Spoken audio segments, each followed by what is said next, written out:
অন্তর্বর্তী সরকারের প্রধান উপদেষ্টা অধ্যাপক ডক্টর মোহাম্মদ ইউনুস বলেন, ছাত্র জনতার স্বপ্ন পূরণে আমরা অঙ্গীকারবদ্ধ। আগামী জাতীয় সংসদ নির্বাচন কবে হবে সেটা সম্পূর্ণ রাজনৈতিক সিদ্ধান্ত বলে মনে করেন তিনি বলেন, দেশের সংকটকালে ছাত্রদের আহ্বানে আমরা সরকারের দায়িত্ব গ্রহণ করেছি। কখন নির্বাচন হবে সেটা সম্পূর্ণ রাজনৈতিক সিদ্ধান্ত, আমাদের সিদ্ধান্ত নয়।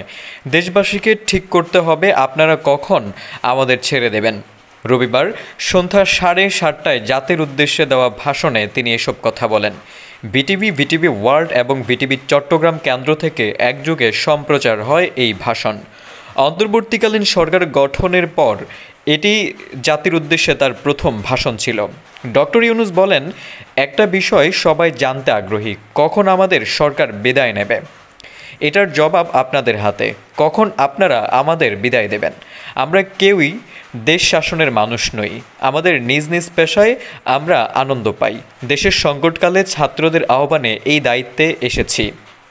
দেশবাসীকে ধৈর্য ধরার আহ্বান জানিয়ে তিনি বলেন, একটা বিশেষ ব্যাপারে আমরা আপনাদের সহযোগিতা চাচ্ছি।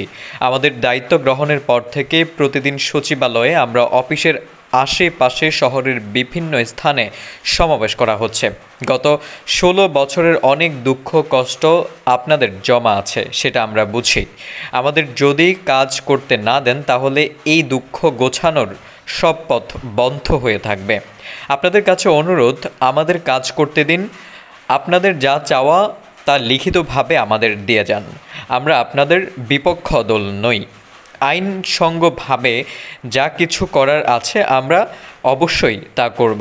ডক্টর ইউনুস বলেন, আমাদের ঘেরাও করে আমাদের কাজে বাধা দেবেন না। সবাই মিলে তাদের বোঝান, তারা যেন এ সময়ে তাদের অভিযোগের প্রতি দৃষ্টি আকর্ষণের জন্য আমাদের দৈনন্দিন গুরুত্বপূর্ণ কাজে বাধা না দেন।